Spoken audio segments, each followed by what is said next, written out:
जब इतिहास लिखा नहीं जाता था, जब कागज, कलम और किताबें अस्तित्व में भी नहीं थीं, तब भी इस धरती पर व्यवस्था थी, तब भी सत्ता थी और तब भी शासन चलता था। ये भारत है जहां सभ्यता जंगलों से नहीं बल्कि योजनाबद्ध शहरों से शुरू हुई। आज हम आपको ले चलेंगे हजारों साल पीछे, उस समय में जब न कोई मुगल था, न कोई अंग्रेज और न ही कोई विदेशी शासक। यह कहानी है भारत के पहले राजाओं की, राज्य व्यवस्था के जन्म की और सत्ता के उस बीज की जिसने आने वाले हजारों वर्षों का इतिहास तय किया।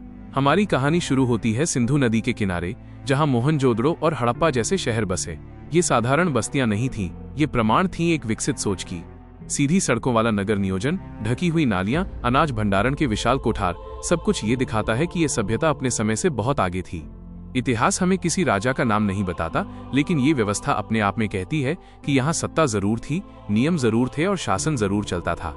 शायद राजा था, लेकिन वो सोने के सिंहासन पर नहीं बैठता था, शायद वो व्यवस्था के भीतर छिपा हुआ था। वैदिक काल में राजा को राजन कहा गया। राजन यानी वो जो प्रजा की रक्षा करे। राजा ईश्वर नहीं माना जाता था, लेकिन धर्म से बंधा हुआ जरूर था। राजा का सबसे बड़ा कर्तव्य था न्याय। यदि राजा अन्यायी होता तो प्रजा को उसे हटाने का अधिकार था। ये सत्ता तलवार से नहीं, मर्यादा और धर्म से चलती थी। समय के साथ जनसंख्या बढ़ी, लोग बसे और छोटे छोटे जनपद बने। यहीं से सत्ता संगठित होने लगी। जनपद से महाजनपद का सफर शुरू हुआ। 16 महाजनपद अस्तित्व में आए, अंग, काशी, कौशल और मगध। इन सभी में से मगध सबसे शक्तिशाली बनकर उभरा, क्योंकि वहां की भूमि उपजाऊ थी, लोहे की उपलब्धता थी और सबसे जरूरी राजनीतिक समझ थी। यहीं से राजा केवल रक्षक नहीं रहा, वह शासक बन गया। कर व्यवस्था बनी, सेना संगठित हुई और सीमाएं तय होने लगीं। युद्ध शुरू हुए, लेकिन ये युद्ध केवल जमीन के लिए नहीं थे। ये युद्ध थे सत्ता के, विचारों के और भविष्य के। हर युद्ध ने भारत की राजनीति को नया रूप दिया और इसी उथल पुथल से जन्म हुआ एक ऐसे व्यक्ति का जो भारत के इतिहास की दिशा बदलने वाला था। उसका नाम था चाणक्य और उसके साथ आने वाला था भारत का पहला महान साम्राज्य। लेकिन ये कहानी अभी शुरू हुई है, क्योंकि सत्ता की असली चालें अब सामने आने वाली हैं।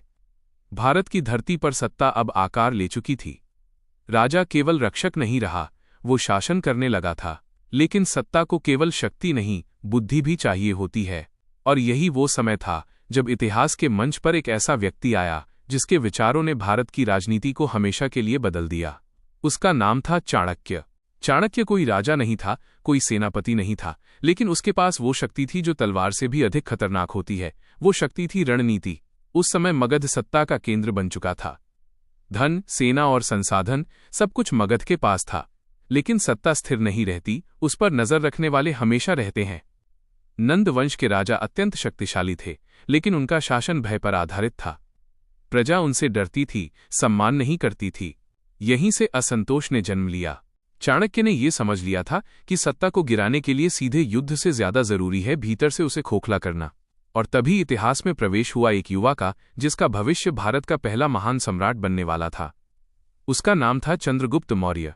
चंद्रगुप्त कोई राजकुमार नहीं था, वो किसी सिंहासन का उत्तराधिकारी नहीं था, लेकिन उसमें वो आग थी जो साम्राज्य बना सकती थी। चाणक्य ने उसे केवल युद्ध नहीं सिखाया, उसने उसे सिखाया राजनीति, धैर्य, धोखा पहचानना और समय का इंतजार करना। युद्ध से पहले सत्ता की नींव रखी जाती है, ये चाणक्य का सिद्धांत था। धीरे धीरे नंद वंश की जड़ें कमजोर की गईं, सेना के भीतर फूट डाली गईं, प्रजा का विश्वास छीना गया और अंततः नंद वंश का पतन हुआ। मगध की गद्दी पर बैठा चंद्रगुप्त मौर्य। भारत का पहला संगठित साम्राज्य अब अस्तित्व में आ चुका था। लेकिन असली चुनौती अभी बाकी थी। उत्तर पश्चिम से एक नई शक्ति भारत की ओर बढ़ रही थी, एक ऐसा शासक जो अपने साथ विदेशी शासन की शुरुआत लाने वाला था। उसका नाम था सिकंदर। सिकंदर की सेना तेज थी, निर्दयी थी और महत्वाकांक्षी थी। भारत और विदेशी शक्ति आमने सामने आने वाले थे। ये केवल युद्ध नहीं था, ये टकराव था सभ्यता का, सोच का और भविष्य का। और यही टकराव भारत के इतिहास को एक नई दिशा देने वाला था।